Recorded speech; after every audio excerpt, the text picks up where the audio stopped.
Let me tell you about the morning I finally took control of my marriage. There I was, standing in our Aurora kitchen, holding Preston's insulin vial over the running faucet, like I was conducting an orchestra. The water rushed loud enough to drown out his glucose monitor's pathetic chirping, but not loud enough to mask the beautiful sound of desperation in my husband's voice. "Lauren, please, put it down. Please, always please," with Preston Walsh. 57 years old, 15 years bossing around construction crews, and he still said, please, like a little boy asking for permission to use the bathroom. That's what I married. A man who builds million-dollar projects but can't manage his own household finances without hiding crypto accounts from his wife. You have to understand something about me. I'm Lauren Walsh, HR manager at Midwest Insurance. I've spent 12 years evaluating people's weaknesses, finding the pressure points that make them comply. I know exactly how to deny a claim without saying no. I know how to make someone grateful for half of what they deserve. And I know how to manage benefits packages, including the kind of benefits that keep diabetics alive. Preston thought he was so clever with his little Bitcoin stash. $180,000 of our retirement money squirreled away in some digital wallet while I balanced every other penny in this household. He actually believed I wouldn't find out. Men always underestimate the women who handle their insurance paperwork. The continuous glucose monitor on his arm was screaming 400 now. In my line of work, I'd processed enough diabetic emergency claims to know exactly what that number meant. How long the body takes to start cannibalizing itself. How quickly diabetic ketoacidosis sets in when insulin is unavailable. Knowledge is power, and I had both. We can talk about the money, Preston was saying, sweat beading on his forehead. We can figure something out. Like he'd figured out how to hide $180,000 from the woman who'd been managing his medical benefits for 23 years. I laughed. Not the laugh that charmed him at that church potluck in 2001, but my professional laugh, the one I used when explaining to desperate families why their loved one's treatment wasn't covered. You already figured something out, didn't you? A whole crypto portfolio I knew nothing about. I tilted the vial slightly, watching a single drop of insulin splash into the sink. Clear, harmless-looking liquid that happened to be worth more than gold to Preston's failing pancreas. The symbolism was perfect, all that crypto money flowing away, just like this insulin. Both essential for his survival, both under my control now. That's a sample, I told him, savoring the way his face went pale. To show I'm serious. Preston's hands were shaking, but not from hypoglycemia. This was the other kind, the kind that comes when your body is drowning in glucose, it can't process and panic sets in. I'd seen it before in the emergency room, visits I'd had to approve, the way diabetics looked when they realized how quickly things could go sideways. It's retirement money, he pleaded. The 401k rollover from Sterling Construction. Wyatt suggested Bitcoin when Wyatt doesn't make financial decisions for this family. I moved the vial closer to the drain, watching Preston's eyes follow it like a drowning man watching a life preserver. I do. That was the crux of it, really. For 23 years, I'd been the responsible one. I balanced the checkbooks, handled the insurance claims, managed his medical care. I knew every detail of his diabetes management better than he did. The carb ratios, the injection timing, the emergency protocols. I'd even memorized his prescription numbers. Preston gripped our granite countertop, knuckles white against the stone we'd saved 3 years to afford. Everything else in our kitchen looked normal. His world's best foreman coffee mug by the microwave. Yesterday's Aurora beacon folded neat as a blueprint. The Cubs magnet holding my work schedule to the fridge. The same schedule that showed I'd be working late all week, processing claims and making decisions about other people's medical necessities. Normal domesticity. That's what made this moment so exquisite. "You're going to kill me," Preston said, and I almost admired the dramatic flair. I studied his sweating face the way I'd examine a questionable claim form, looking for weaknesses, inconsistencies, places where pressure could be applied. "You're being dramatic. You'll be fine as soon as you cooperate." Then I did something beautiful. I dumped the rest of the vial into the sink. The sound of thin glass tapping porcelain rang through our kitchen like a bell tolling. Preston staggered backward, his heel catching on our throw rug, the one we'd bought at Target with money. I'd budgeted and tracked and allocated responsibly, while he was apparently playing cryptocurrency investor behind my back. His glucose monitor was shrieking now, a continuous alarm that meant his blood sugar had maxed out the device's sensors, 400 and climbing. I'd processed enough diabetic ketoacidosis claims to know he had maybe an hour before things got irreversible. "My phone," Preston gasped, looking at his iPhone on the counter behind me. "I'm calling 911. You won't make it in time." And that was the truth. I'd calculated this moment for weeks, ever since I'd discovered his secret account. Preston's vision was already starting to blur. I could see it in the way he was squinting, trying to focus. His legs looked unsteady. Even if he made it to his truck, driving was out of the question. That's when my careful planning paid off. Preston bolted for the garage like I knew he would, stumbling past his precious toolbox and that bag of concrete mix he'd been meaning to return to Home Depot for 3 weeks. Men are so predictable when panic sets in. I followed Preston to the garage at a leisurely pace, watching him fumble with his truck keys like a drunk trying to thread a needle. The beauty of a well-executed plan is in the details, and I'd thought through every detail.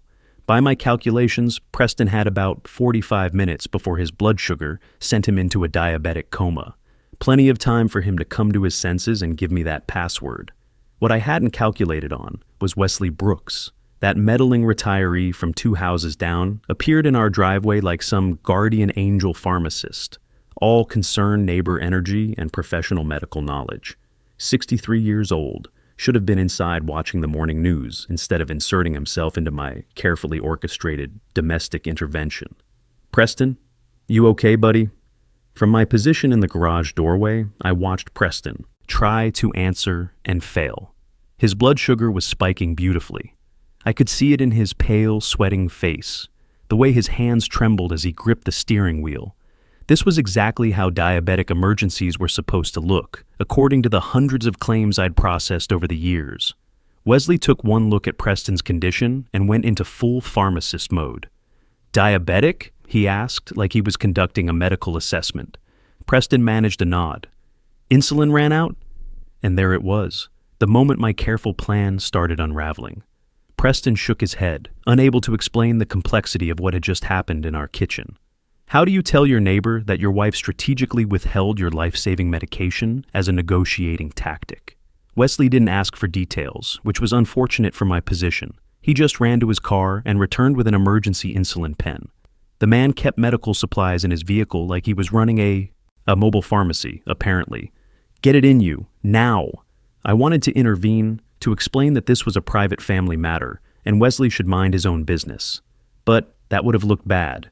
The concerned wife doesn't prevent medical treatment. The concerned wife facilitates it. So I stood there, playing my role, as Wesley helped Preston inject insulin into his thigh. Within minutes, Preston's breathing steadied. The crisis was over. But my opportunity wasn't. I called 911 myself. "My husband's having a diabetic emergency," I told the dispatcher, letting just the right amount of panic creep into my voice. His blood sugar spiked, and we almost couldn't get insulin into him in time. Almost couldn't. Technically true, from a certain perspective. The EMTs arrived with all their medical expertise and official reports. They asked questions about Preston's condition, his insulin routine, what had happened that morning. I answered with the concerned competence of a woman who'd been managing her husband's medical care for over 2 decades. "Has he been under any unusual stress lately?" the lead EMT asked. "He's been worried about our retirement accounts," I said, which was also technically true. "We've been having some discussions about financial planning." Discussions. Such a civilized word for what had transpired in our kitchen. As they loaded Preston into the ambulance, I stood at the end of our driveway with my arms crossed, maintaining the composure expected of a competent spouse. Wesley watched me with those pharmacist eyes, assessing, calculating, probably wondering why the wife wasn't riding along to the hospital. "I'll follow in my car," I told him. "Someone needs to handle the insurance paperwork." Because that's what Lauren Walsh does. She handles paperwork. At the emergency room, I played my part perfectly. I provided Preston's medical history, his insurance information, his prescription details. I sat in the waiting room with the appropriate expression of spousal concern, while doctors stabilized his blood sugar and ran their tests. The attending physician was young, earnest, probably fresh out of residency. "Mrs. Walsh, your husband's blood glucose was dangerously elevated when he arrived. Has he been having trouble managing his diabetes lately?" "He's been under a lot of stress," I explained. "Work situations, retirement planning. You know how it is with men his age. They don't always take care of themselves the way they should." The doctor nodded sympathetically. "Stress can definitely affect blood sugar control. We'll want to follow up with his endocrinologist about adjusting his treatment plan." Perfect. Medical professionals agreeing that Preston needed better management of his condition. And who better to manage it than his devoted wife with 12 years of insurance industry experience? When Preston was finally discharged that afternoon, he was quiet, subdued. We drove home in silence, and I could practically hear the gears turning in his head.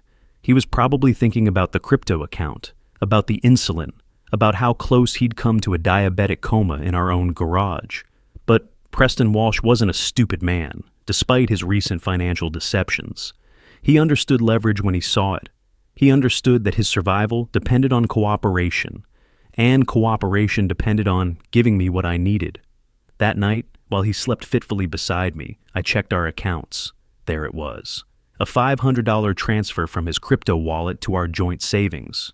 Not the full amount, but a start. An acknowledgement that things had changed in our household power structure. I smiled in the darkness of our bedroom. My husband was learning, but $500 wasn't $180,000. And men like Preston required ongoing education about family financial priorities. The insulin incident had been lesson 1 in a curriculum that might take several weeks to complete. Fortunately, I had the perfect teaching tools.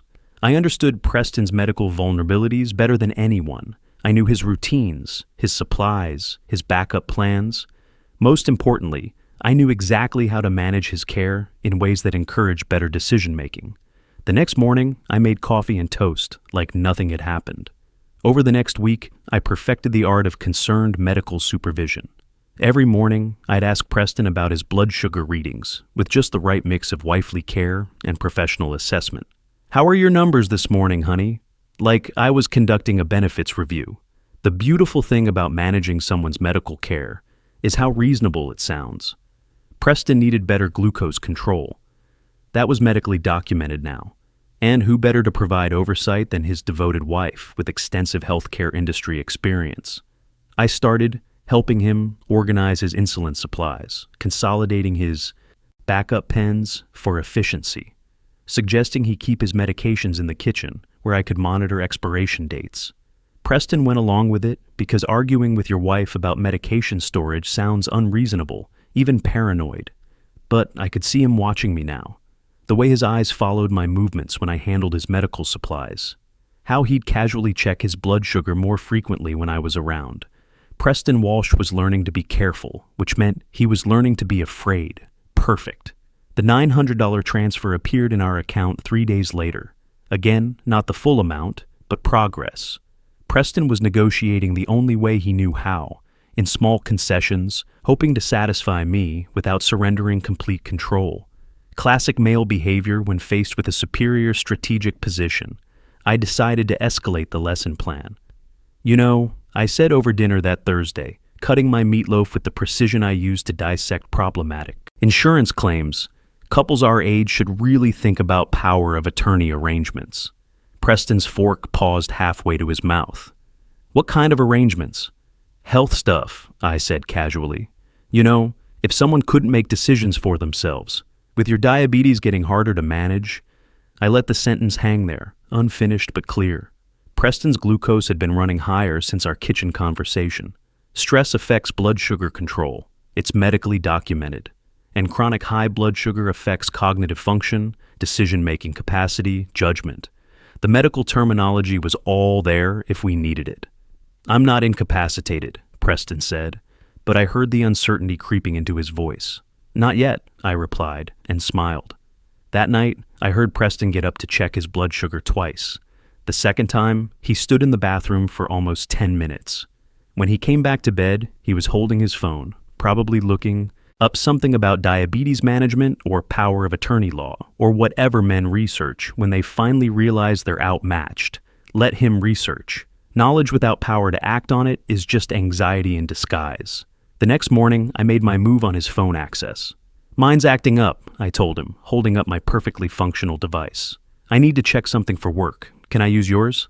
Preston hesitated for just a moment, long enough for me to note his reluctance, but not long enough to justify refusal. He handed over his iPhone, and I spent a productive 15 minutes exploring his recent activity. Banking apps, crypto exchanges, medical websites about diabetic ketoacidosis, even a few searches about spouse withholding medication and medical coercion. My husband was educating himself about his situation. How thoughtful.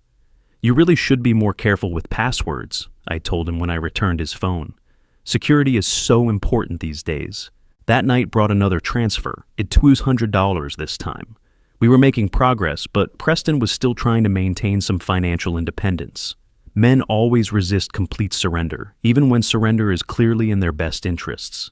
I decided to arrange a consultation with our attorney about updating our estate planning documents. Nothing dramatic, just a routine review of our power of attorney arrangements, medical directives, financial management protocols, the kind of responsible planning that couples our age should undertake. I left the appointment card where Preston would find it, not hidden, but not announced either, just there in our kitchen junk drawer, next to the batteries and rubber bands and other household necessities. The beautiful thing about passive communication is how it feels like discovery rather than threat. Preston would find that card and understand that changes were coming to our legal arrangements. He'd have time to think about those changes, to consider his options, to recognize that cooperation was his most viable strategy. Sure enough, 2 days later, I caught him standing at our kitchen table, staring at that appointment card like he was reading his own obituary. His face went pale, which probably meant his blood sugar was spiking again. Stress responses are so predictable in diabetics. "Everything okay, honey?" I asked, all concerned wife energy. "Just thinking about retirement planning," he said, but his voice was tight. "It's so important to plan ahead," I agreed, especially with health considerations becoming more complex as we age. That weekend, Preston started acting differently, more careful about his insulin storage, more secretive about his phone usage. He even installed some kind of security app that required fingerprint access for his banking applications. My husband was learning operational security, which meant he was acknowledging that he needed operational security. Progress. But operational security works both ways. While Preston was protecting his remaining crypto assets, I was documenting his deteriorating diabetes management, every high blood sugar reading, every stress response, every incident where his judgment seemed impaired by glucose fluctuations. Because Lauren Walsh doesn't just manage insurance claims, she builds them. And the strongest claims are built on comprehensive documentation of medical necessity. Sunday morning brought the $20,500 transfer. Still not complete surrender, but we were approaching the psychological territory where Preston's resistance would start cracking under the weight of accumulated pressure. I smiled at the bank notification on my phone. 23 years of marriage had taught me patience. Preston would give me the rest of that crypto account eventually. He just needed the right motivation to complete his financial education. The week after the attorney card incident, I noticed Preston developing new habits. He'd excuse himself to check inventory in the garage more frequently. He started keeping a small notebook in his work jacket, scribbling notes when he thought I wasn't watching. Most tellingly, he began hiding insulin pens in increasingly creative locations around our house. My husband was becoming paranoid, which meant my educational program was working. I decided to test his new security measures.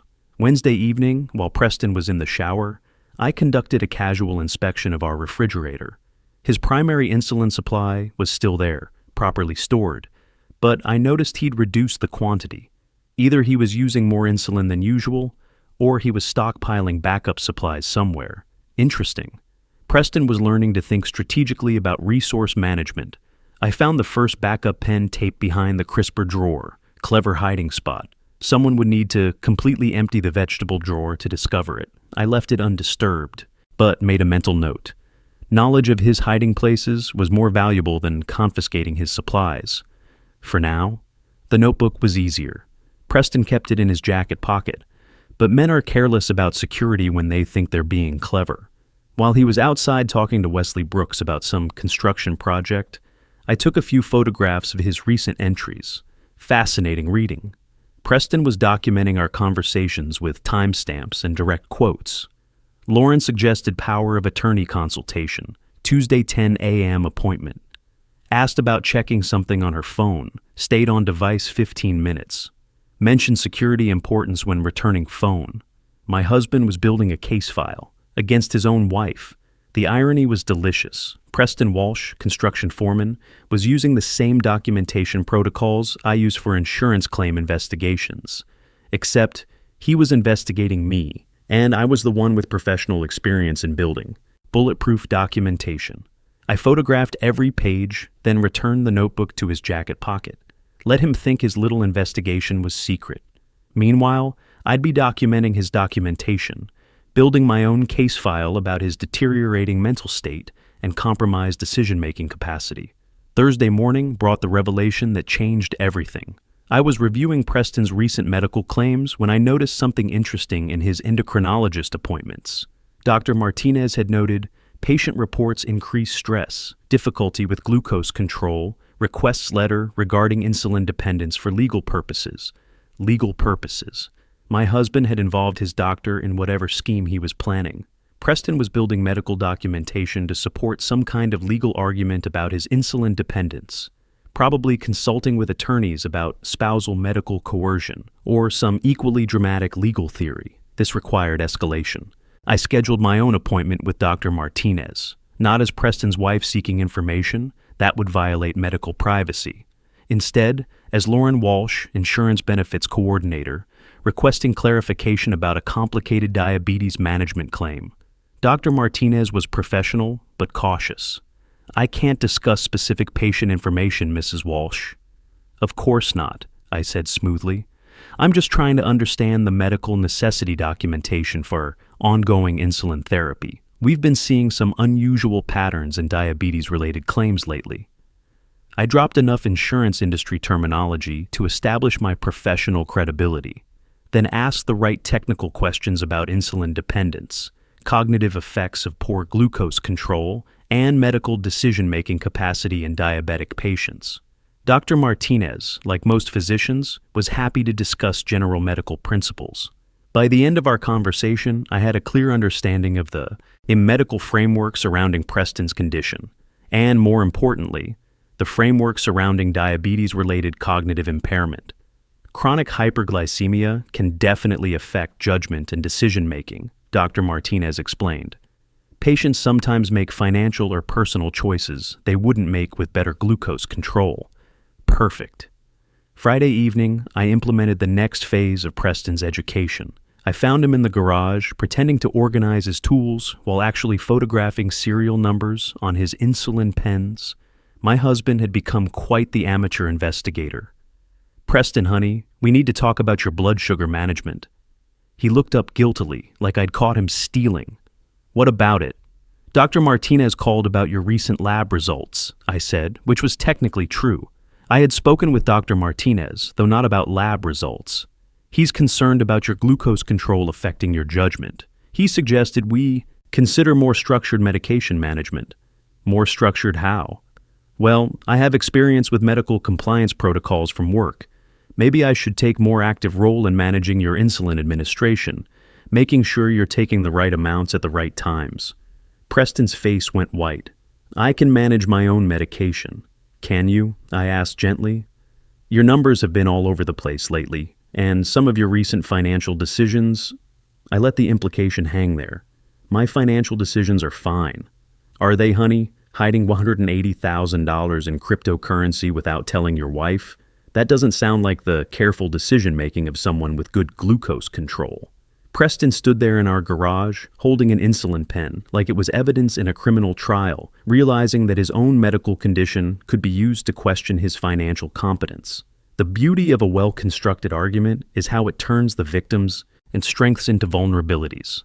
I'm not incapacitated, he said, but he sounded less certain than before. Not yet, I replied, echoing my words from the week before. But diabetes is progressive, Preston, and stress makes everything worse. That weekend brought the $5,000 transfer. Still not complete surrender, but we'd crossed the psychological threshold where Preston's resistance was cracking under accumulated pressure. Sunday morning, I found him standing in our kitchen, staring at his glucose monitor like it was displaying his bank account balance. The numbers probably correlated. Financial stress was driving his blood sugar higher, and higher blood sugar was impairing his ability to resist my financial management suggestions. A perfect feedback loop of medical and monetary control. The mistake I made was underestimating Preston's capacity for long-term planning. While I was focused on immediate financial concessions, my husband was building something more dangerous than I'd realized. A comprehensive legal case against his devoted wife. The first sign of trouble came when Preston stopped fighting my medical management suggestions. Tuesday morning, when I offered to help him organize his insulin schedule, he just nodded and said, "Whatever you think is best, Lauren." Too easy. Preston Walsh didn't surrender that completely, which meant he was planning something I hadn't anticipated. Wednesday, I discovered why. The sheriff's deputy knocked on our door at 10:30 a.m., serving me with a restraining order and criminal charges. Reckless endangerment, financial exploitation, evidence tampering. My husband had turned 23 years of marriage into a legal case study. Standing in our Aurora kitchen, reading those charges, I felt something I hadn't experienced in my 12-year insurance career. The sensation of a claim being denied by someone with better documentation than mine. Preston had played me perfectly. While I was conducting my educational program in medical compliance, he was conducting his own investigation into spousal coercion. Every conversation I'd had with him was apparently recorded. Every insulin pen I'd moved was photographed. Every financial transfer was time-stamped and documented. My husband had turned himself into an undercover operative in his own marriage. The DuPage County courtroom smelled like floor cleaner and nervous sweat when they called my case 3 weeks later. I sat at the defendant's table with my attorney, watching Preston tell his story to Judge Spencer with the methodical precision of a construction project manager. He'd even brought visual aids. The prosecution played audio recordings of our kitchen conversation. My voice filled the courtroom, calm and professional. "You're sweating already. What's that, 400? How long until your organs start shutting down?" Then the sound of insulin splashing into the sink. I watched the jury's faces change as they heard me dump Preston's life-saving medication down the drain. What had felt like reasonable leverage in our kitchen sounded like attempted murder when played through courtroom speakers. Judge Spencer leaned forward when the recording ended. "Mrs. Walsh, this court has seen many domestic disputes, but this case presents something uniquely troubling. You didn't withhold affection. You didn't hide money. You weaponized your husband's medical dependency." That's when I realized my fundamental miscalculation.